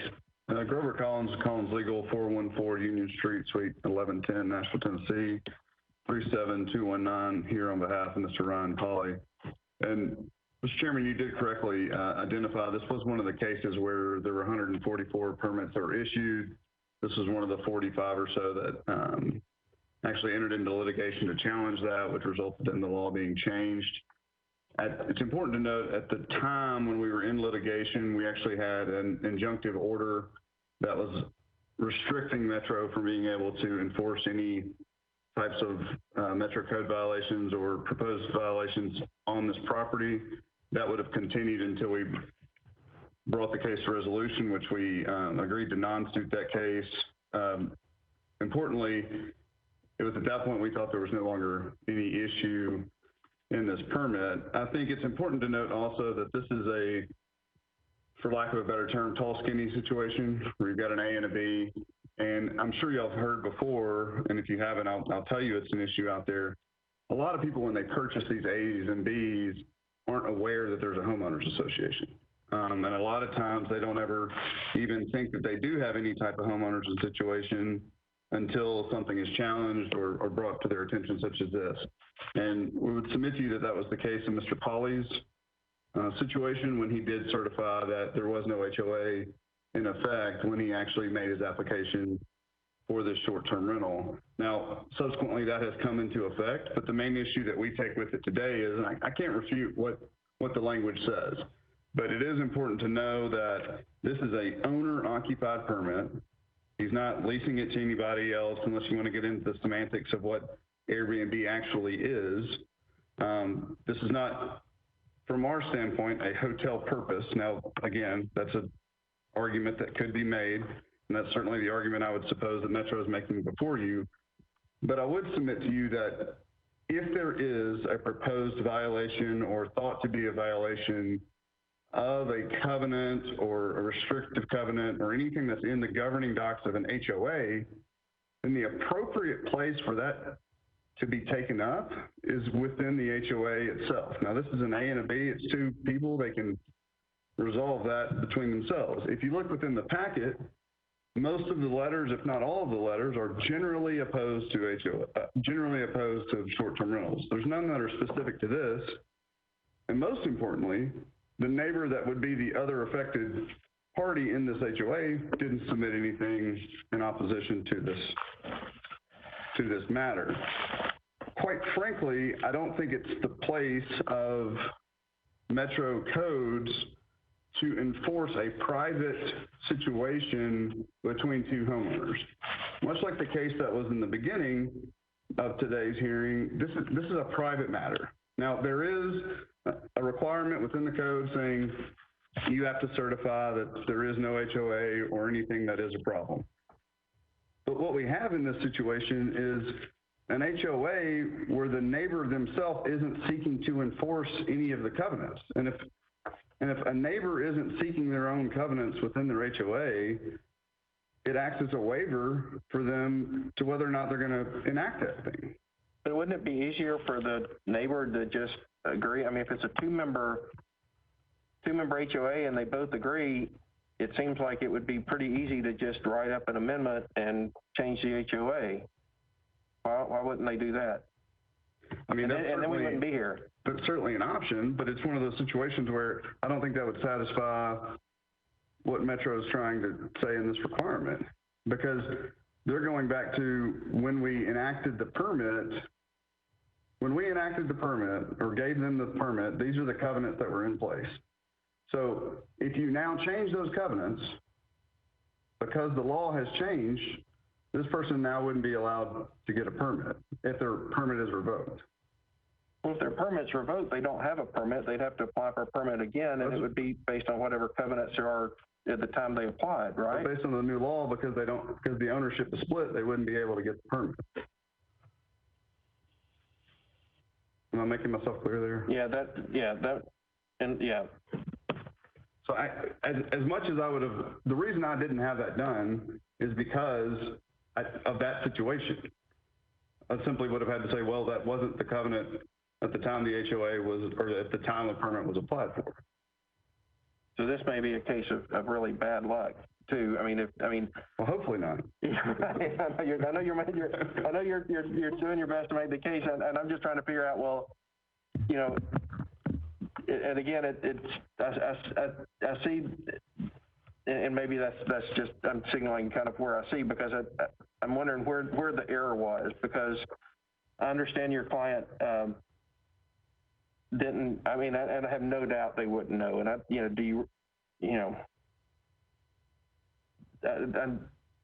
should have known, but no doubt that they didn't know.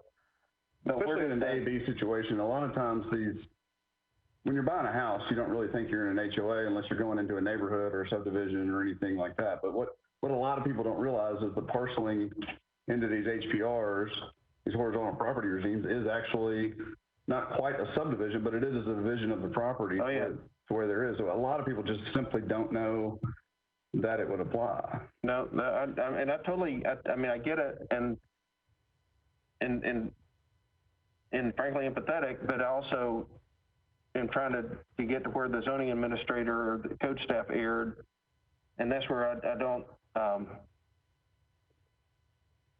because we've had language before, and this is about as clear, language as I've seen. We've had folks that have testified that, if you have any type of commercial activity, that's not allowed. And I think that we've had cases where we said that was almost too vague because, what about piano lessons or yard sales or that type of thing? And yet this one basically, this one pretty specifically talks about, the rental on a less than monthly basis. But it's important to note that this is an owner-occupied situation. It's not a whole house kind of thing, or, we're not.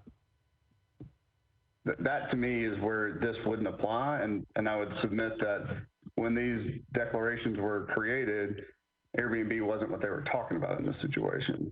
So because in the ones that I've seen recently, it specifically talks about short-term renting and short-term leasing and that kind of thing. So, sorry, Mr. Lawless, you had your hand up, and I didn't see. Oh, that's all right. Hello, Mr. Collins. How are you, sir? Doing well, Mr. Lawless. Thank you. When the property was purchased, was the HOA in existence? It would have had to have been in order for there to be an A and a B. So the declaration, oftentimes when we get these, I create a lot of these documents. When we have to do that before they get their build permit to build the A and the B. So yes, it was already there. So they purchased it with at least knowing, did they get a title policy or anything like that when they purchased it? Do you know? I don't know specifically whether they got a title policy on this one, but certainly it would have been within, it would have had to have been within the register of deeds and recorded, and certainly would have had to have been part of the public record. Okay, so it would have been in public record, so they have at least constructive knowledge of it from a legal standpoint. From a legal standpoint, yes. Thank you, Grover. Yes. Are there any other questions at this point?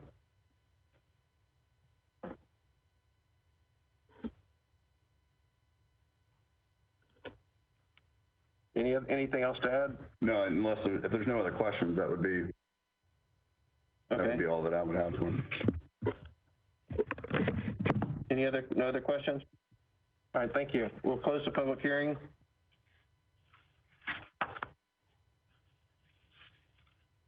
And thoughts?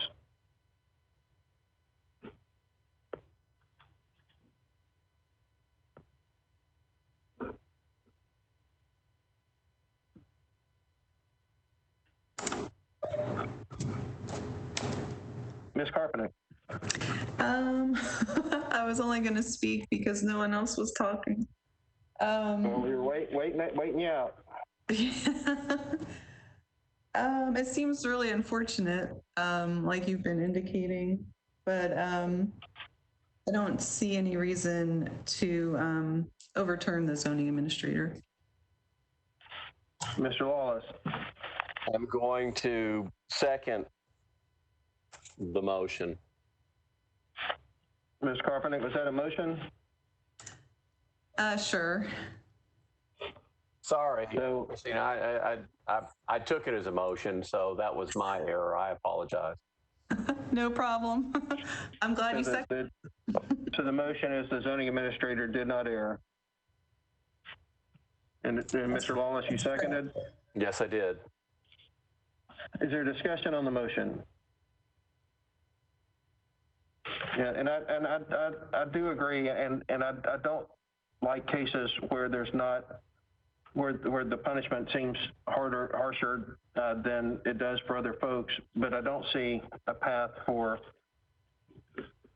the applicant, because to me the HOA language is clear, and yet I fully understand that the person probably the first time they saw it may have been when they got the denial from the codes department. But I don't, the language to me is not vague, and I don't see a way for this applicant to have that permit reinstated based on that HOA disclaimer. Is there other discussion on the motion? Okay, we'll take a vote. Ms. Carpenter? In favor. Mr. Lawless? Reluctantly in favor. Ms. Davis? In favor. And I'll vote in favor also, so that motion passes. Are there any other announcements or comments from the board? Then, anybody, Ms. Carpenter? Sure. Well, happy 4th of July to everyone, and sorry that we can't be together for 2 months. Happy 4th, and yeah, enjoy the no fireworks, right? And we're adjourned, and we will see everybody in 2 weeks. Everybody stay safe. Yeah.